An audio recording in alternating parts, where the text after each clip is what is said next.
오늘 하나님의 말씀 로마서 8장 5절에서 11절까지 말씀입니다. 로마서 8장 5절에서 11절까지 말씀 제가 읽어드리도록 하겠습니다. 육신을 따르는 자는 육신의 일을, 영을 따르는 자는 영의 일을 생각하나니 육신의 생각은 사망이요 영의 생각은 생명과 평안이니라. 육신의 생각은 하나님과 원수가 되나니 이는 하나님의 법에 굴복하지 아니할 뿐 아니라 할 수도 없음이라. 육신에 있는 자들은 하나님을 기쁘시게 할 수 없느니라. 만일 너희 속에 하나님의 영이 거하시면 너희가 육신에 있지 아니하고 영에 있나니 누구든지 그리스도의 영이 없으면 그리스도의 사람이 아니라. 또 그리스도께서 너희 안에 계시면 몸은 죄로 말미암아 죽은 것이나 영은 의로 말미암아 살아있는 것이니라. 예수를 죽은 자 가운데서 살리신 이의 영이 너희 안에 거하시면 그리스도 예수를 죽은 자 가운데서 살리신 이가 너희 안에 거하시는 그의 영으로 말미암아 너희 죽을 몸도 살리시리라. 아멘. 항상 말씀을 읽을 때마다 느껴지는 마음은 우리가 차라리 그리스 사람이어서 그냥 그리스어로 성경을 읽고 그냥 이해가 되면 참 좋겠다. 제가 읽어드리면서도 이걸 읽으면서 무슨 뜻이 와닿을 거라고 상상이 안 가요. 말이 너무 어려워요. 사실 지금 몇 주 전부터 계속 사도 바울이 무슨 이야기를 우리에게 해주고 있었습니까? 지금 선, 아가도스라는 것과 죄, 하말티아를 양쪽으로 비교해 놓고 있었어요. 그래서 선에서 아가도스에서 칼로스가 아름다움이 나왔고, 그리고 죄, 하말티아에서 악, 카코스가 나왔고, 그렇죠?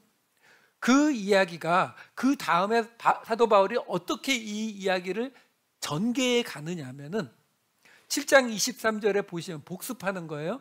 내 지체 속에서 한 다른 법이 내 마음의 법과 싸워 지체 속에 있는 죄의 법으로 나를 사로잡는다. 자, 지금 사도 바울이 의도적으로 이쪽에 선, 이쪽에 죄, 이쪽에 선, 이쪽에 악을 놓고서 이 선이 있는 곳에 마음의 법, 이게 마음의 율법이라는 거예요. 마음의 법, 이쪽에는 죄의 법, 이걸 계속 대조하고 있는 거예요. 계속 말씀드리지만 그렇다고 해서 그러면 여기 이렇게 나왔으니까 우리 안에는 이렇게 선과 악이 나눠져 있고 마음의 법과 죄의 법이 나눠져 있다, 이걸 설명하고 있는 게 아니라고요. 이걸 설명하려고 사도 바울이 이런 식으로 말하고 있는 것이 아니라 이 편지를 받아볼 로마 교회의 성도들이 이해할 수 있도록, 근데 이해해야 되는데 그 앞에 전제 조건이 있죠. 어떤 전제 조건이요? 너희가 잘못하고 있어, 이 말을 안 하려고 하는 거예요. 이 말을 안 하고 너희가 잘못됐잖아 이렇게 말하지 않고 선과 악이 이렇게 나누어지고 우리 마음의 법과 죄의 법이 나누어지고 이렇게 나누어서 설명하고 있는 거예요. 그러면서 속으로 뭐라고 하는 거예요? 제발 좀 깨달아. 너희가 어느 쪽에 있는지 제발 좀 깨달아. 이 말을 하는 거예요. 이걸 지금 계속 밀려오고 있는 거예요. 그 다음에 7장 25절에 뭐라고 나왔었어요? 여기에는 그런즉 내 자신이 마음으로는 하나님의 법을, 육신으로는 죄의 법을. 그러니까 아까 선, 악, 근데 여기는 마음의 법, 여기는 죄의 법 하더니 이제는 마음의 법을 살짝 바꿔서 하나님의 법, 죄의 법, 이렇게 지금 바꿔놓고 있잖아요. 그리고 7장 24절에는 뭐라고 했었어요? 근데 이 죄의 법이 있는 이 자리가 뭐라고요? 사망의 몸이라고요. 그리고서 8장 1절에 가게 되면은 예수 안에 있는 자는 결코 정죄함이 없나니, 그러면서 뭐라고 해요? 그 다음에 이어지는 생명과 성령의 법, 이쪽은 죄와 사망의 법, 이런 식으로 계속 늘려가요. 여기 8장 2절인데 잘못 나왔어요. 그래서 지난주에 보았던 8장 4절에 어떻게 나왔었어요? 육신을 따르지 않고 영을 따라 행하는 우리에게 율법의 요구. 이제는 사도 바울이 무슨 얘기하겠다는 거예요? 그동안 선과 악, 마음, 하나님, 이쪽에 죄, 사망 이렇게 이야기하던 자리에서 이제는 이것을 육신과 영, 이쪽은 영, 이쪽은 육신, 이렇게 대조를 하고 있는 거예요. 그 육신과 영의 대조의 이야기가 오늘 본문의 이야기예요. 그 시작이 8장 5절과 6절 말씀에 이렇게 나와요. 육신을 따르는 자는 육신의 일을, 영을 따르는 자는 영의 일을 생각하나니 육신의 생각은 사망이고 영의 생각은 생명과 평안이다. 이렇게 지금 설명을 하고 있는 거거든요. 자, 항상 말씀드리지만 여기서 육신을 따르는 것, 육신의 일, 육신의 생각 이러면 우리는 맨날 뭐가 떠올라요? 물질적인 욕망, 뭐 성적인 욕망, 정욕 이런 것만 여기 떠오르잖아요. 근데 그런 거 아니라 그랬습니다. 왜? 지금 사도 바울이 영과 육신을 대조하고 있는 거거든요. 그러면 이 육신에 대한 것이 그런 정욕, 욕망에 대한 것들이라면 그러면 그 반대편이 뭐예요? 이쪽에 뭐가 있었어요? 선, 하나님의 법 이게 있었잖아요. 그렇죠? 그게 그다음에 그리스도의 법으로 넘어가거든요. 그러면 우리가 이쪽에 정욕, 육신의 일이 정욕이라면 우리가 흔히 말하는 성욕이나 물욕이나 이런 것이라면 그러면 우리가 수도원 같은 데 가든지 절 같은 데 가서 그러한 욕망을 최대한 우리로부터 없애면 어떻게 돼요? 그걸 없애면 하나님의 법으로 가요? 아니잖아요. 우리 기독교는 그런 교리가 아니에요. 그러니까 이런 식으로 설명하게 되면은 이거는 한국식 기독교가 되는 거예요. 도교식, 우리 옛날 유불선 하는 그런 방식으로 성경을 해석하는 거예요. 아니요. 여기서 말하는 육신의 일은 계속 우리 봤잖아요. 아담에 관한 이야기예요. 아담이 뭐 했는데요? 하나님의 기준이 아닌 내 기준으로 판단하겠다. 이게 육신의 일이라고요. 그러니까 지금 육신을 따르면은 육신의 생각을 하게 되고 그거는 사망이고 영을 따르면 영의 생각은 생명과 평안이다 이렇게 나오거든요. 자, 그런데 여기에서 사도 바울이 이 로마서 8장 5절 6절 잠시만 다시 보여주세요. 여기 보시면은 육신을 따르는 자는 육신의 일을, 영을 따르는 자는 영의 일을 생각하나니라는 말이 나와요. 그리고 육신의 생각은, 영의 생각은 이 단어가 나오거든요. 여기 지금 생각하다라고 번역이 된 헬라어 단어가 푸흐로네오라고 하는 단어예요. 밑에 육신의 생각, 요거는 명사니까 푸흐로메마 이렇게 돼요. 로네마. 자, 문제는 이 단어가 신약 성경에 생각하다, 이해하다의 뜻으로 사용되는 단어가 여러 개예요. 근데 그 중에서 가장 보편적으로 사용되는 단어는 도케오라고 하는 단어도 있고, 그 다음에 로기조마이 또는 뭐 무나오마이, 엔디메시스 이런 단어들이 많이 있어요. 여기 지금 사도 바울이 사용한 이 푸흐로네오라고 하는 이 단어는 신약 성경에 26번 나오는데 마태복음, 마가복음에 같은 장면, 같은 이야기로 나오는 거에 2개 나오고 사도행전에 하나 나오고 요거 3개 빼면은 23번이 다 사도 바울의 서신서에만 나오는 단어예요. 그러니까 말 그대로 사도 바울이 아주 유난히 사용하는 단어라는 거죠. 이런 경우에 대부분의 경우는 강조하기 위해서 이런 다른 단어를 쓰는 거거든요. 그것도 틀리지 않아요. 우리가 어떻게 알 수 있느냐면은 사도 바울이 쓰지 않고 나오는 마태복음, 마가복음에 나오는 것과 사도행전에 나오는 말씀을 보면은 잠깐 볼게요. 마태복음 16장 23절 예수께서 돌이키시며 베드로에게 이르시되 사탄아 내 뒤로 물러가라 너는 나를 넘어지게 하는 자로다. 내가 하나님의 일을 생각하지 아니하고, 이 생각하지가 오늘 나온 프로네오예요. 그리고 사도행전에 보면 이에 우리가 너의 사상이 어떠한지, 이 사상이라고 번역된 단어가 프로메마예요. 그러니까 같은 단어거든요. 그러니까 지금 마태복음과 사도행전의 모습을 보면은 이게 그냥 일반적으로 생각하다 보다는 조금 심각한 상황에서 사용하고 있다라는 걸 우리가 짐작할 수는 있어요. 그러니까 강조의 의미도 없다고는 못해요. 근데 이 단어는, 사도 바울이 이 단어를 여기에 사용한 데에는 조금 더 다른 의미가 있다라는 거예요. 이거는 우리가 2000년 전에 고대 그리스에 살지 않았었기 때문에 모르는 거예요. 근데 그 당시 사람들에게는 이것이 아주 상식적으로 받아들여지는 이야기였다라는 거죠. 자, 무슨 얘기를 드리는 거냐면, 지금 여기서 사도 바울이 생각하다라고 사용한 이 프로네오라고 하는 이 단어가 있는데, 이 단어가 어디서 온 단어냐면은 명사 푸흐렌이라는 단어에서 왔어요. 이 푸흐렌이라고 하는 단어의 뜻이 당연히 명사형이니까 생각 또는 이해 또는 지혜라는 뜻도 있어요. 자, 그런데 재밌는 게 하나 있어요. 뭐가 재밌는 게 있냐면, 이 단어에는 이 단어가 본래 생각, 본래 이해, 본래 지혜라는 뜻이 아니라 본래는 다른 뜻으로 사용되는 단어예요.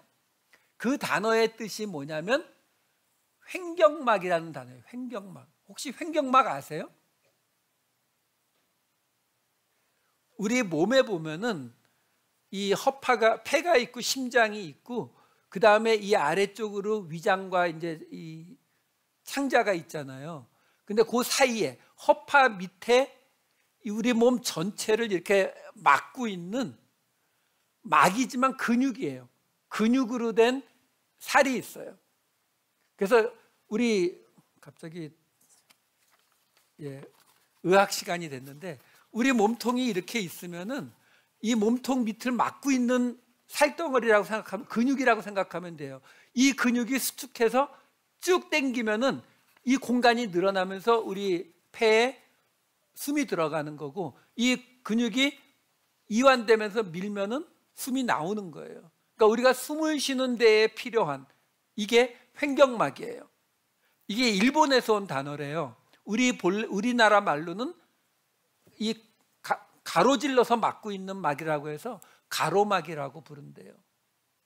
그래서 그 가로막고 있는 살, 그래서 가로막살, 그래서 가로맥인 살, 그래서 갈매기살. 그러니까 돼지에게 있는 이 횡격막 살이 갈매기살이에요. 그래서 오늘 설교 제목이 바울의 갈매기살이에요. 그렇다고 바울의 이 살 뭐 그런 얘기가 아니고, 바울이 이 푸흐렌이라는 단어, 이 횡격막, 가로막이라고 하는 이 단어를 썼단 말이에요. 참고로 말씀드리면 소고기는 안창살이래요. 어쨌든 이 푸흐렌이라고 하는 이 횡격막이라는 단어를 사용을 했어요. 그래서 이 단어가 근데 무슨 뜻이 있는 거냐면, 아까 말씀드린 것처럼 생각이 있으니까 마음이라는 뜻도 있어요. 특히 마음이 있는 장소를 뜻해요. 그러니까 무슨 말이냐면, 2000년 전 고대 그리스 사람들이 사람의 마음, 생각이 이 횡격막이 있는 곳에 있었다라고 믿었단 말이에요. 그래서 근데 이 푸흐렌이라고 하는 이 단어는 지금도 의학 용어로 그대로 사용되는 단어예요. 그래서 좀 보여주세요. 이 푸흐렌, 횡격막이라는 뜻인데 생각, 의도, 마음이라는 뜻을 갖고 있거든요. 그 다음을 보여주시면은 이게 영어로는 그대로 프렌이라고 써요. 왜냐하면 이 헬라어 맨 앞에 있는 단어가 PH이기 때문에 프렌이 되는 거예요. 그래서 여기에다가 의학 용어로 ITS가 뒤에 붙으면 염증이거든요. 그래서 프렌에다가 ITIS가 붙으면 프레니티스가 되는데, 그러면 이게 염증이면은 횡격막에 생긴 염증이니까 횡격막염 이렇게 돼야 되잖아요. 근데 뜬금없이 뇌염이에요. 이거 지금도 의사들이 사용하는 의학 용어입니다. 이게 왜 이게 앞에 프레는 횡격막인데, 가로막인데 거기 염증 생긴 병은 뇌염이 되느냐면은 바로 이 고대 그리스 사람들이 가지고 있었던 게 뭐예요? 이 횡격막에 생각, 마음이 있다고 믿었다고요. 근데 그 마음이 지금의 의사들은 마음이 어디 있는지 알잖아요. 그렇죠? 생각이 어디 있는지 알잖아요. 여기 있는데, 그래서 그 마음이 있는 곳에 생긴 염증, 뇌염 이렇게 된 거예요. 그래서 이 의학 용어인 프레니티스라고 하는 이 단어에는 창난, 광기라는 뜻도 들어가 있어요. 그러니까 다 의학 용어로 사용되는 말이에요. 자, 이 고대 그리스 사람들, 여러분, 고대 그리스 사람들이 뭐 이런 거 하나도 모르는 무식한 사람이었다고 생각하지 마세요. 왜? 그때 누가 있었다고요? 우리가 잘 아는 히포크라테스. 그렇죠? 이렇게 생각하게 된 이유가 뭐냐면, 아까 이 프렌이라고 하는 게 횡격막이라 그랬잖아요. 이 횡격막에 의해서 뭐가 벌어진다고요? 우리가 숨을 들이쉬고 내쉰다고요. 그러면 숨을 들이쉬고 숨을 내쉬는 이 숨, 호흡, 이걸 헬라어로 뭐라고 불러요? 숨, 호흡, 푸뉴마예요. 우리 그동안 내내 영이라고 번역해 온 단어가 바로 푸뉴마예요. 그 푸뉴마가 바로 숨, 호흡, 바람. 그래서 호흡이나 바람이나 눈에 안 보이는데 뭐가 느껴지니까, 그래서 영혼, 생명 이런 뜻을 갖고 있는 단어가 푸뉴마라고요. 그러니까 그 푸뉴마가 좀 보여주세요. 여기 지금 이게 헬라어 푸뉴마가 숨, 호흡, 바람, 영혼, 생명 이렇게 되는데, 이게 본래 동사 푸네오라고 하는 단어가 숨을 쉬다, 호흡하다라는 단어에서 온 단어거든요. 그래서 이 단어의 맨 끝을 바꿔갖고 푸뉴몬 하면은 허파예요. 이건 지금도 그리스에서 허파라는 단어를 푸뉴몬이라고 불러요. 그럼 이 푸뉴몬이라고 하는 단어 뒤에다가 의학 용어에서 IA가 붙으면 염증이에요. 그러면 푸뉴몬을 영어로 써갖고 그 다음 보여주세요. 영어로 쓰면은 푸뉴모가 되거든요. 근데 영어에서는 맨 앞에 P를 발음을 안 하니까 어떻게 돼요? 뉴모. 여기에 염증 IA가 붙으면 어떻게 된다고요? 뉴모니아, 폐렴 이렇게 되는 거예요. 그러니까 이 단어들이 지금도 이대로 그대로 사용되고 있는 단어들의 모습이에요. 그러니까 여러분들 병원에 가게 되면은 근데 병원에 가면은 폐렴을 뉴모니아라고 쓰긴 하는데 병원에는 간판이 뭐라고 붙어 있어요? 풀모나리라고 붙어 있어요. 풀모나리라고 하는 이 라틴어인데, 앞에 풀모라고 하는 게 푸뉴모에서 그대로 넘겨간 라틴어예요. 그래서 폐 전문 닥터를 찾으시려면 풀모나리 닥터 이렇게 가는 거예요. 설교하다 말고 뭐 하는지 모르겠네. 예, 의학 용어. 뭐 나온 김에 하나만 더 알려드릴게요. 우리 몸에 핏줄이 있잖아요. 동맥과 정맥. 그 중에서 동맥을 우리가 영어로 알터리라고 부르거든요. 그렇죠? 이것도 헬라어에서 온 단어예요. 헬라어 아르테리아. 자, 이 아르테리아라고 하는 그리스어 사전을 찾아가서 보면은 이 단어에는 동맥이라고 하는 뜻이 당연히 있어요. 근데 재밌는 건 뭐냐면 동맥이란 뜻 말고도 또 무슨 뜻이 있냐면 숨구멍, 숨통, 그래서 기관지라는 뜻이 있어요. 어잉? 동맥이 무슨 숨구멍, 숨통, 기관지? 자, 제가 이 긴 의학 용어를 뒤져가면서 찾아갖고 설명을 드린 이유가 뭐냐면, 이 당시 고대 그리스인들이 어떻게 생각하고 있었느냐면, 우리가 숨을 쉬면 이 횡격막 프레인이 내려가서 숨을 쉬게 되면은 숨이 들어온다고요. 그렇죠? 공기가 들어오죠. 그게 뭐라고요? 푸뉴마, 영혼, 영이 들어온다고요. 우리식으로 말하면 기가 들어온다고 보셔도 돼요. 영이 들어와서 그 영이 허파로 간 다음에 그 다음에 어디로 간다고요? 동맥을 타고, 그 푸뉴마가 동맥을 타고 온몸으로 가는 거예요. 그래서 고대 그리스 사람들은 동맥에는 이 푸뉴마가 흐르고, 그리고 그걸 온몸에 다 나눠주고 난 다음에 돌아오는 정맥에는 포도주가 흐른다고 했어요. 피가 흐른다고.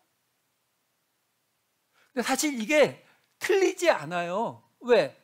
지금 우리가 의학적 지식으로 어떻게 알고 있어요? 우리가 호흡하면은 허파에서 그 공기 중에 산소를 핏줄에 넣어주고, 그럼 피가 그 산소를 온몸에 다니면서 세포들에게 돌려주고, 그리고 빈 피만 다시 심장으로 돌아오잖아요. 그렇죠? 이 고대 2000년 전 사람들이 똑같이 알고 있었어요. 그렇게. 그러니까 지금 사도 바울이 굳이 여기에서 지금 영과 육신을 비교하고 하다가 영은 영의 일을 생각하고 육신은 육신의 일을 생각한다라고 말을 하고 있었잖아요. 근데 이 자리에서 생각한다는 단어를 일반적으로 쓰는 단어가 아니라 이 프흐렌에서 온 프흐레네오라고 하는 단어로 쓰고 있다는 거죠. 로마서에서는 여기가 처음 쓰는 곳이고 여기서만 잔뜩 쓰는 거예요. 왜 이렇게 쓰느냐? 간단해요. 아까 보았던 8장 5절 6절을 다시 보시게 되면 이렇게 나오잖아요. 육신을 따르는 자는 육신의 일을, 영을 따르는 자는 영의 일을 생각하나니 육신의 생각은 사망이요 영의 생각은 생명과 평안이니라. 우리가 이 말을 그냥 받게 되면은 어떻게 생각하게 돼요? 당연히 그러면 나는 육신을 따르는 자가 아니어야 되니까 육신의 일을 하면 안 되고 영의 일을 해야 되는구나. 그럼 영의 일은 뭘까? 그럼 육신의 일은 뭘까? 이걸 생각하게 되는 거잖아요. 그러면 그 다음에 나오는 생각이 뭐예요? 육신의 생각은 어떤 육체적인 정욕에 따라가는 거, 뭐 중독에 빠지는 거, 뭐 술 마시고 담배 피는 거, 뭐 이런 생각을 하게 된다고요. 그럼 영의 생각은 뭐 교회에서 그냥 일주일 내내 지내고 뭐 성교 다니고 뭐 이런 건 영의 생각. 사도 바울은 지금 그런 설명을 하고 싶은 게 아니에요. 육신의 생각은 사망이다. 그러면은 육신의 욕망에 빠져서 죄를 많이 지으면 사망한다. 지금요, 여기에 그 프로네오라고 하는 이 횡격막이라는 이 단어를 사용하고 있잖아요. 여기서 영이라고 하는 게 지금 호흡이라는, 공기라는 뜻의 푸뉴마를 사용하고 있잖아요. 그러면 이 말을 듣는 그 당시 사람들은 어떻게 느껴요? 영의 생각은 생명과 평안이니라. 당연히 이게 지금 무슨 말하고 똑같으냐면은 숨을 쉬면은 생명, 육신에 숨을 안 쉬면 사망, 이 말하고 똑같은 거예요. 그러니까 사도 바울은요 지금 로마 교회 교인들에게 뭔가 이거 막 그냥 고차원적이고 막 철학적이고 교리적인 이런 걸 설명하고 있는 게 아니라 그냥 육신의 생각은 숨을 안 쉬는 거하고 똑같은 거고 영의 생각은 숨을 쉬는 거하고 똑같은 거니까 이쪽이 생명이고 이쪽이 사망이야, 이 말밖에 안 하고 있는 거예요. 복잡한 설명 안 한다고요. 그러면서 사도 바울, 지금 제가 앞에서 쭉 말씀드렸잖아요.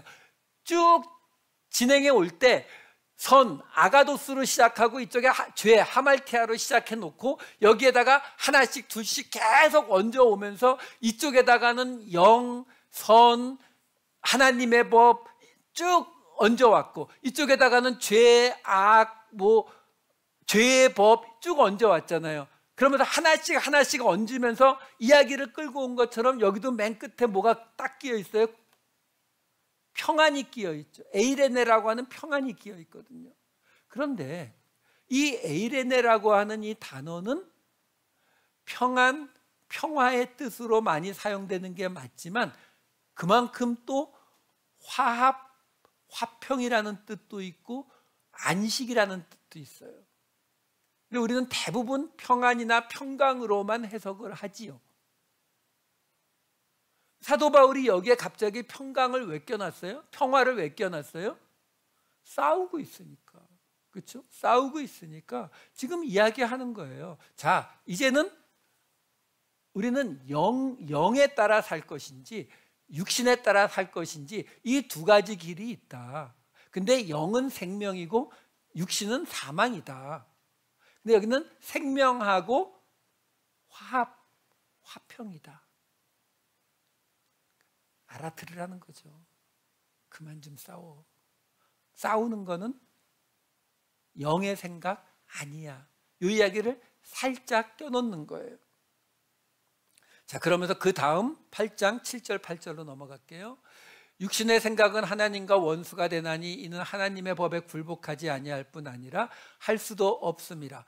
육신에 있는 자들은 하나님을 기쁘시게 할 수 없느니라. 지금요, 앞의 이야기를 생각하시면서 7절 8절을 보면은 이제는 이해하기가 아주 쉽습니다. 왜? 육신의 생각은 하나님과 원수가 된다. 여기 이 에크드라라는 이 단어는 원수가 되다, 뭐 적대하다, 반대하다 이런 뜻을 갖고 있는 단어인데, 원수가 된다고 하면은 좀 오해를 불러오니까 그냥 반대가 되나니 이 정도로 보세요. 왜? 지금 사도 바울이 육신의 생각과 하나님과 싸우고 뭐 이런 걸 말하고 있는 게 아니라 육신의 생각과 영의 생각, 지금 둘로 나누어서 계속 설명하고 있는 것이기 때문에 육신의 생각의 문제는 딱 하나, 영의 생각과 반대편에 있다라고 말하는 거예요. 그러니까 반대편에 있으니까 하나님의 율법에 굴복하지 아니할 뿐 아니라, 하나님의 율법이 뭐였죠? 우리 앞에서 이미 봤죠. 7장 14절에 뭐가 있었어요? 율법은 신령한 줄 알거니와. 여기 신령한 줄 푸뉴마티코스, 그렇죠? 영적. 그러니까 다시 앞으로 돌아가면요, 여기서 하나님의 율법은 뭐라고요? 영적인 푸뉴마틱한 거라고요. 그러니까 당연히 육신의 생각은 영적인 하나님의 법에, 하나님의 율법에 굴복하지 않을 뿐 아니라 할 수도 없다. 왜? 이거 지금 전혀 다른 동네 이야기라는 거예요. 반대편에 있는 이야기라는 거거든요. 지금 이런 데에서 육신의 생각이 아까 맨 처음 말씀드린 것처럼 어떤 육체적인 정욕이나 이런 거라면 차라리 낫다니까요, 우리 입장에서는. 왜? 그 정욕을 피하면 되잖아요. 그렇죠? 하다 안 되면 수도원 같은 데 들어가서 평생 모든 것과 격리돼서 살아버리면 그러면은 되잖아요. 그렇죠? 근데 그런 게 아닌 거거든요. 그러니까 애초부터 하나님의 기준으로 사는 영적인 삶과 자기 기준으로 살아가는 육신의 생각, 육신의 삶은 아예 별도의 거라는 거예요. 왜? 앞에서 말했듯이 이쪽은 뭐라고요? 우리가 호흡해야 산다라는 말하고 똑같다니까요. 그만큼 당연한 이야기라고요. 근데 그러면 우리가 혹시 호흡을 하지 않고 살 길은 없을까요? 라고 누가 물으면 여러분들 뭐라고 대답하겠어요? 말도 안 되는 소리를 하고 계시네? 이럴 거 아니에요. 그렇죠? 지금 사도 바울이 그 말이에요. 굴복하지 않을 뿐 아니라 할 수도 없다. 아예 별도의 세계다. 그래서 육신에 있는 자들은 나오잖아요. 육신에 있는 자들은 그들이 아무리 그 욕망을 다스린다 할지라도 하나님을 기쁘시게 할 수 없다. 왜? 서로 다른 세계이기 때문에. 그래서 사실은 이게 우리 입장에서는 쉬운 이야기가 아니에요. 우리 입장에서는 두렵죠. 왜? 우리가 육신에 속했다면 영에 속한 자리로 올 길이 없는 거예요. 아예 접점이 없어요. 뚝 떨어진 이야기라는 거거든요. 그렇기 때문에 우리가 무슨 말을 할 수가 있다고요? 7장 25절에 나왔잖아요. 이미 사도 바울이 주 예수 그리스도로 말미암아 하나님께 감사하리로다. 그렇죠? 우리가 하나님께 감사를 잘 못하게 되는 이유가 뭐예요? 우리가 원하는 거 하나님이 안 들어줘서. 그렇죠? 근데 지금 사도 바울은 무슨 이야기하고 있어요? 영의 생각과 육신의 생각, 이 둘이 우리가 그 가운데에서 이쪽으로 갈까 저쪽으로 갈까 선택하는 것이 아니라 나누어져 있다는 거예요. 아예 나눠져 있다는 거거든요. 근데 우리가 영의 생각, 이쪽 자리에 있다면 그러면 우리는 감사할 수밖에 없다라는 거예요. 그게 8장 9절에서 10절의 말씀이에요. 만일 너희 속에 하나님의 영이 거하시면 너희가 육신에 있지 아니하고 영에 있나니 누구든지 그리스도의 영이 없으면 그리스도의 사람이 아니라 또 그리스도께서 너희 안에 계시면 몸은 죄로 말미암아 죽은 것이나 영은 의로 말미암아 살아있는 것이니라. 여기요 맨 앞에 시작할 때 만일이라고 이렇게 시작이 되는데 이 만일이라는 이 말 안에 뭐가 포함되어 있냐면 페리라는 단어가 같이 들어가 있어서 진짜로 영어의 인디드 정도가 돼요. 진짜로 정말로. 그러니까 만일 너희가 정말로 너희 속에 하나님의 영이 거하신다면 지금 여기서 사도 바울이 갑자기 어떤 단어를 썼어요? 너희 속에. 8장 2절에서 여러분 기억나시죠? 7장 내내 사도 바울이 뭐라고 말했어요? 나에게, 내 몸, 자기를 가지고 말을 했다고요. 그러다가 8장 2절에 가서 바꿨었죠. 8장 2절에 그리스도 예수 안에 있는 생명의 성령의 법이 죄와 사망의 법에서 너를 해방하였음이라 이렇게 했다가 8장 4절로 가면서 뭐라고 말했냐면 그 영을 따라 행하는 우리에게로 넘어갔었거든요. 여러분 사도 바울이 이야기를 하면서 나에게 내가 이렇게 말하는 것은 전체적으로 무슨 말들이냐면 안 좋은 말들이에요. 안 좋은 말들을 로마 교회 교인들에게 하기 싫으니까 내가 이 모양이다. 내 안에 죄의 법이 그대로 있고 이 사망의 몸을 내가 어떻게 감당을 못하고 있다. 이 말을 7장에서 내내 나라고 이야기했다고요. 그러다가 맨 끝에 가서 생명과 성령의 법이 너를 해방했다라고 할 때 너를 해방했다라고 로마교회 교인들에게 좋은 말만 해준 거죠. 그러고 나서 4절부터 지금 우리가 보았던 8절까지는 우리라고 말을 해요. 그러니까 바울과 로마교회 교인들을 다 포함해서 우리들은 왜? 이거는 일반적인 거니까 푸뉴마를 호흡해서 우리의 생명을 이 안에 가지고 있는 이건 다 너희들이나 나나 똑같은 거니까 우리라고 말한 거거든요. 그리고서 지금 보았던 9절 10절을 다시 보시게 되면 이제 너희 속에 이렇게 나와요. 다시 로마교회 교인들을 지칭하면서 말해요. 이게 15절까지 내려갑니다. 15절 끝에는 다시 우리로 넘어가요. 그 말은 뭐냐면 지금부터 이 9절부터 14절, 15절 반까지가 어떤 이야기가 나오냐면 너희에게라는 말이 나오는 거죠. 너희 속에 이렇게 나와요. 그러면 좋은 이야기일까요? 안 좋은 이야기일까요? 왜 몰라요? 좋은 이야기죠. 바울이 나쁜 이야기 결코 안 한다니까요. 근데 아이러니한 거는 사람들이 다른 사람들을 특히 교회에서 성경을 잘 안다는 사람들이 다른 사람들을 공격할 때 가장 많이 사용하는 게 로마서예요. 사도 바울은 어떻게 해서든 그 로마 교회 교인들 마음 상할까 봐 좋은 이야기 할 때만 너희라고 하고 나쁜 이야기는 나라고 이야기하면서 이 편지를 쓰는데, 우리는 그걸 들고서 사도 바울님이 이렇게 말했으니까 너 잘못됐어 이러는 데 쓰거든요. 지금요, 이 이야기를 보자고요.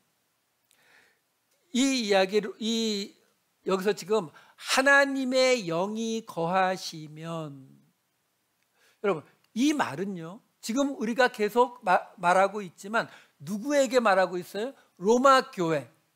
로마 교회에 더 정확히 말하면 누구요? 유대인 그리스도인들이요. 자, 그 유대인 그리스도인들에게 뭐라고 말한 거냐면, 만일 정말로 너희 속에 하나님의 영이 거하시면, 이 질문에 유대인 그리스도인들 중에서 내 안에 하나님의 영이 거하나 안 거하나 이걸 고민할 유대인이 있을까요, 없을까요? 없어요. 왜? 이게 우리가 오해하는 게 뭐냐면, 우리는 항상 개인적인 믿음만을 자꾸 생각하거든요. 그러니까 하나님의 영이 거한다. 하나님의 영이 어디 거해요? 하나님이 우리 안에 거하시는 거 맞죠? 왜 다들 눈을 피할까? 내 안에 하나님이 계신 것 같은데 꼬락서니를 생각해 보면은 이게 자신이 없고, 그렇죠? 그렇다고 안 계시다고 하자니 이것도 수습이 안 되고, 뭐 그런 상황인 거잖아요, 그렇죠? 두 군데만 볼게요. 고린도전서 3장 16절과 에베소서 2장 22절. 너희는 너희가 하나님의 성전인 것과 하나님의 성령이 너희 안에 계시는 것을 알지 못하느냐. 에베소서, 너희도 성령 안에서 하나님이 거하실 처소가 되기 위하여 그리스도 예수 안에서 함께 지어져 가느니라. 여기 지금 너희가 누구냐면은 복수예요. 단수가 아니에요. 그냥 구약의 이스라엘을 생각해 보시면 돼요. 구약의 이스라엘이, 아까 우리가 지난주에 봤잖아요. 하나님이 거한다라고 말하면은 그 거하다가 무슨 뜻이냐면은 헬라어에서 오이케오라는 단어예요. 이 오이케오가 지금 여기 너희 안에 계시다라는, 고린도전서 3장 16절에 너희 안에 계시다, 이 같은 단어거든요. 이 오이케오라고 하는 단어가 어디서 온 단어냐면 오이코스, 오이코스는 집이란 뜻이에요. 그러니까 집에 죄송합니다. 집에 있는 것을 말하는 거거든요. 그러다 보니까 하나님이 거하신다 그러면은 너희가 성전이다 이렇게 생각을 하고 우리 안에 하나님이 거한다라고 생각을 하게 되는데, 유대인들이 말하는 집은 자기가 사는 집을 말하는 게 아니고 전체가 사는 곳을 말해요. 다시 말해서 이스라엘, 구약에서 이스라엘의 하나님의 성막이 어디 있어요? 이스라엘 진영 가운데. 이게 하나님이 거하시는 거예요. 이 개념을 갖고 계셔야 돼요. 그러니까 하나님이 너희 안에 거한다라는 말은 내 안에 하나님이 거한다는 개념이 아니라 하나님을 믿는 자들 속에 함께 계시다라는 거예요. 그래서 집을 쓰는 거예요. 이 한 집단으로 보는 거예요. 이스라엘이라고 하는 진영의 한 복판에 하나님이 계시는 거지, 그 중에 어느 한 사람 집에, 모세네 집에 들어가 계신 게 아니라고요. 자, 그럼 다시 아까 보았던 8장 9절 10절 말씀을 보시게 되면, 여기 만일 너희들 속에 하나님의 영이 거한다, 이 말은 쉽게 말하면 이스라엘 너희들 안에 하나님이 함께 하시냐 이 말하고 똑같아요. 아니면 로마 교회에게 지금 너희 로마 교회에 하나님이 함께 하시고 있다면 이 말하고 똑같다고요. 그러니까 이 말에 노라고 대답할 사람이 없다라는 말이에요. 그걸 알고 질문하는 거예요. 그러니까 너희 안에 하나님의 영이 함께 계시잖아. 그러면 너희가 육신에 있지 않고 영에 있어. 이 말이 뭐하고 똑같으냐면, 우리 원 커뮤니티 교회에 하나님이 함께 계십니까? 이것도 대답 안 와요? 예 하시는 거예요? 예라고 대답을 하시면은, 그러면 그 다음에 뭐라고 말하면, 그러면 너희는 육신에 있지 않고 영에 있다라고 말하는 거예요. 지금까지 영과 육신을 가지고 이분법으로 계속 나눠왔잖아요. 그렇죠? 이쪽에 생명이 있고 이쪽에 사망이 있고 하나님의 법이 있죠, 죄의 법이 있죠. 이걸 계속 나눠왔는데, 문제는 우리는 이쪽인 것 같지만 불안하니까 이쪽인가 뭐 왔다 갔다 하고 있는 이런 상태인데, 사도 바울이 딱 말하는 거예요. 너희 교회에 하나님이 계시냐? 그러면 너희는 영의 사람이야. 이렇게 말하는 거예요. 이건 뭐하고 똑같아요? 우리 교회에 와서 같이 예배드리고 같이 식사하면 당신은 구원받았습니다. 이렇게 말하는 거하고 똑같아요.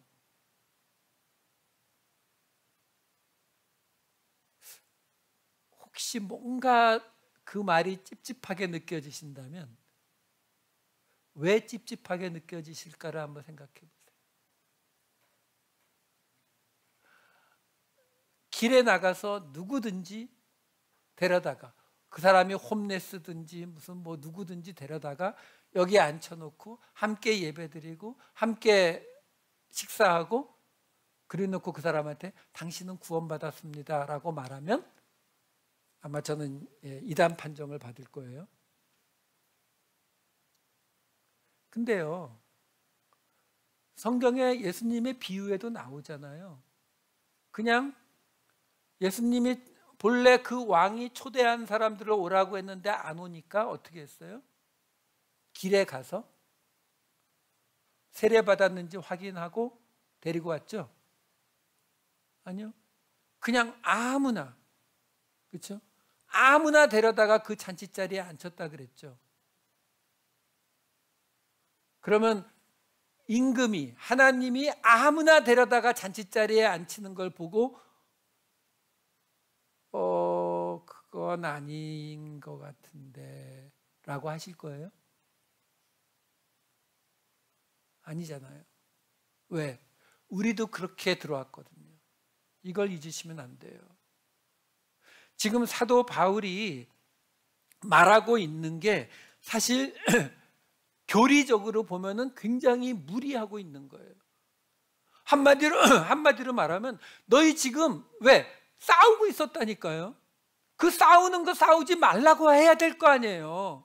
싸우지 말고 화합하라고 해야 될 거 아니에요. 근데 그런 말은 안 하고 뭐라고 말하냐면, 너희 교회에 하나님이 함께 계시냐? 정말로 계시냐? 그러면 너희는 영의 사람이야. 너희가 지금 싸우고 있고 잘못하고 있고 죄의 모습 드러나고 있지만 상관없어. 괜찮아. 너희 잘하고 있어. 그냥 면죄부 던져주고 있는 거예요. 예, 신학적인 교리를 따지면은 맞지 않는 것 같아요. 근데 지금 사도 바울이 그렇게 말을 하고 있는 거예요. 그러면서 그 말을 또 거기다가 뭘 얹어요? 누구든지 그리스도의 영이 없으면. 근데 로마 교회 교인들은 예수를 믿는다는 건 뭐예요? 예수님이 하나님, 그렇죠? 근데 너희 중에 하나님의 영이 있으면 이라고 해놓고, 그럼 너희 중에 그리스도의 영이 있다라는 거잖아요. 그럼 너희는 그리스도의 사람이라고. 그리스도께서 너희 안에 계시면 몸은 비록 죄로 말미암아 죽지만 영은 의로 말미암아 살아있다. 너희가 지금 예수님을 믿기 때문에, 너희가 지금 죄를 지어서 교회 안에서 싸우고 있어서 너희가 그 죄에 빠져 있지만, 그럼에도 불구하고 아담의 죄로 인해서 우리가 모두 죽음으로 가게 된 그것이 바뀌지는 않지만 너희의 영은 의로 말미암아, 구원으로 말미암아 살아있어. 그러니까 한마디로요, 지금 그냥 온갖 소리로 그냥 무조건 괜찮아, 잘하고 있어, Don't worry. 너희가 지금 뭐 싸우고 있는 거 좀 그렇긴 해도 그래도 괜찮아. 걱정하지 마. 너희의 구원, 하나님의 말씀 전혀 흔들리고 있지 않아. 너희는 그래도 그대로 생명의 자리에 있는 거야 라고 말하고 있는 거예요. 그리고 나서 8장 10절 몸은 죄로 말미암아, 여기 몸 갑자기 육신 대신 몸, 육신은 사륵스, 몸은 소만데 다른 단어를 쓰고 있어요. 그러니까 여기에서 굳이 구별을 하면은 사륵스, 육신은 영과 반대되는 개념으로 사도 바울이 사용했다면 여기서의 몸은 그대로 우리 육체의 몸을 생각하시면 돼요. 그 육체의 몸은 죽을 거지만, 그래서 어떻게 된다고요? 11절 예수를 죽은 자 가운데서 살리신 이의 영이 너희 안에 거하시면, 그리스도 예수를 죽은 자 가운데서 살리신 이가 너희 안에 거하시는 그의 영으로 말미암아 너희 죽을 몸도 살리시리라. 여기에 지금 같은 이야기가 두 번 반복되죠. 예수를 죽은 자 가운데서 살리신 이. 사실 이 구절은 8장 9절하고 같아요. 8장 9절의 앞부분에 보시게 되면은 만일 너희 속에 하나님의 영이 거하시면, 이 말이에요. 그 하나님의 영을 예수를 죽은 자 가운데서 살리신 이의 영, 이걸 늘려놓은 것뿐이죠. 그 예수를 죽은 자 가운데서 살리신 하나님의 영이 너희 안에 거하시면, 그리스도 예수를 죽은 자 가운데서 살리신 이가 너희 안에 거하시는 그 하나님의 영으로 말미암아 너희 죽을 몸도 살리시리라. 무슨 얘기하는 거예요? 그 아담으로 인해서 죽게 된 그 몸까지도 하나님이 살리실 거야. 그러니까 지금 로마 교회의 교인들이 서로 다투고 싸우면서 그들이 가질 수 있었던 모든 불안한 마음에 대해서 사도 바울이 다 괜찮아 라고 말해주고 있는 거예요. 아니야, 너희는 그냥 하나님의 영에 속한 사람이고 하나님의 영의 생각에 따르는 사람이야. 너희들의 지금 죄를 짓고 있는 모습은 분명히 남아있지만 그럼에도 불구하고 너희는 결코 그 하나님의 영의 자리, 생명의 자리에서 떠나지 않을 거야. 마치 너희가 푸뉴마를 호흡해서 살 수 있는 것처럼 너희는 얼마든지 살 수 있을 거야. 단지 너희의 몸은 아담으로 인해서 죽을 수밖에 없지만 그 죽을 몸까지도 예수를 살리신 분이 너희를 살려내실 거야. 처음부터 끝까지 격려하고 위로하는 말만 하고 있는 거예요. 왜 그럴까요? 다음 주에는 무슨 이야기가 나오냐면 사도 바울이 형제들아라고 불러요. 로마 교회 교인들에게 형제들아라고 부르고 너희는 하나님의 자녀다라고 불러요. 그리고 나서 그러니까 다음 주에도 또 계속 올려주는 거예요. 왜 그럴까요? 그리고 그 다음에 뭐가 나오냐면 고난이 나와요. 무슨 얘기예요? 여러분, 우리 믿는 자들에게 있어서 그 믿는 믿음이 믿습니다, 내 문제 해결해 주세요, 이런 믿음 말고요, 하나님의 기준으로 내 삶의 기준을 삼겠다라는 믿음이라면 우리는 이 세상 속에서 살아가는 동안 고난을 결코 피할 수가 없어요. 이건 뭐하고 똑같으냐면요, 건강하시려고, 건강 지키려고 이 짐에 가서 운동하시는 분들 많으시죠? 그러면 무거운 거 들고 뛰고 하는 게 집에서 카우치에 누워서 포테이토 칩 먹는 거하고 어느 쪽이 편하고 쉬워요? 누워서 감자칩 먹는 게 더 쉽잖아요. 그렇죠? 근데 왜 힘들게 나가서 운동하세요? 그게 우리의 건강에 더 좋은 거 아니까. 그렇죠? 그거하고 똑같아요. 우리가 고난을 받기를 원하시는 것이 아니라 우리가 고난을 겪지 아니하면 우리는 하나님의 은혜의 구원이라고 하는 이 개념을 지켜낼 수가 없어요. 하나님의 기준으로 살아갈 수가 없다고요. 그래서 하나님이 고난을 허락하시는 거예요.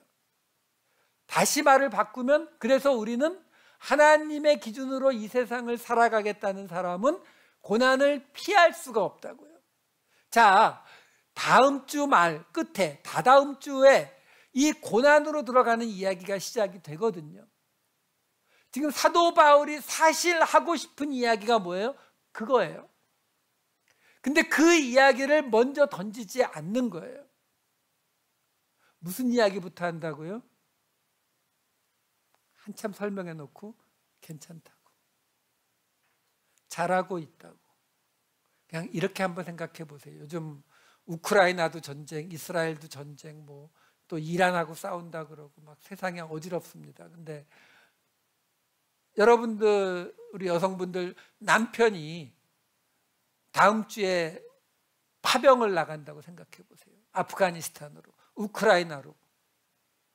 그러면 근데 지난주에 저놈의 양말을 꼭 벗어서 구석에 처박아 놓고 밥 먹을 때 꿍얼꿍얼하고 한 소리 할까 말까 막 고민하고 있었는데, 남편이 내일 모레 파병 간다고 하면은 그 말 할 거예요, 안 할 거예요? 파병을 갈 때 가더라도 버릇은 고쳐놔야 돼, 뭐 이러실 거예요? 안 그러실 거잖아요. 뭐라고 하고 보내시겠어요? 아니야, 괜찮아, 잘하고 있어, 당신 좋은 사람이야, 사랑해, 이래야 보내지 않겠어요? 지금 사도 바울이 그래서 이렇게 말하는 거예요. 사도 바울이라고 지금 싸우고 있는 로마 교회 교인들에게 할 말이 왜 없겠어요? 구약 성경을 수십 군데 갖다 들이대면서 너희들 잘못하고 있는 거야 라고 말할 수 있지요. 근데 사도 바울이 그들이 이제 겪을 고난들을 생각하니까 그 말을 못 하겠는 거예요. 그러니까 괜찮다고 말해주는 거예요. 걱정하지 말라고, 잘하고 있다라고 말해주고 있는 거예요. 여러분, 예수님이 그토록 바리새인들한테 들볶이시면서도 그들을 내쫓지를 않아요. 우리 같으면 그렇잖아요. 처음에 한 번, 두 번, 세 번 와서 괴롭히는 것까지는 들어줬는데, 그 다음부터는 가까이 오면은 저기 베드로한테 가서 저 바리새인인지 아닌지 앞에서 신분증 검사하고 돌려보내, 이럴 것 같지 않으세요? 근데 계속 다 받으시잖아요. 예수님이 가신 길이 그랬고, 사도 바울이 지금 로마 교회 교인들을 그렇게 대하고 있는 거예요. 그래서 갈매기살, 횡격막, 이 단어를 쓰는 거예요. 왜? 이 단어를 사용해서 뭘 말하고 있는 거예요? 설명 하나도 없이 그냥 숨을 쉬면 살아있는 것처럼 너희는 살아있는 사람들이다, 이거 말해준 거거든요. 너희는 영적인 사람, 영적인 생각, 그리고 하나님의 율법 아래에 있는 사람들이다, 이거 설명해 주려고 갈매기살 끌어드는 거예요. 여러분, 이게 예수님의 방식이고 이게 은혜의 방식이에요. 연습합시다. 오늘 집에 가서 아이들에게 또는 배우자에게 또는 부모님에게 얘기하세요. 괜찮아요, 잘하고 계세요. 기도하겠습니다. 사랑이 많으신 아버지 하나님, 어떻게 해서든 격려하고 위로함으로 로마 교회 교인들을 끌어안으려 하는 사도 바울의 이야기를 들었습니다. 아버지 하나님, 교리가 아니라 사람을 먼저 보고 있었던 이 사도 바울의 마음이, 예수님의 마음이 오늘 우리의 마음이 되게 하여 주시옵소서. 우리가 사랑하는 사람들 뿐만 아니라 우리와 거리가 멀고 우리를 힘들게 하는 사람들에게도 그들을 위로하고 격려할 수 있는, 괜찮아, 잘하고 있어요, 당신은 좋은 사람이에요 라고 말해줄 수 있는 우리 모두가 되게 하여 주시옵소서. 감사드리옵고 이 모든 말씀 우리 주 예수 그리스도의 이름으로 기도하옵나이다. 아멘.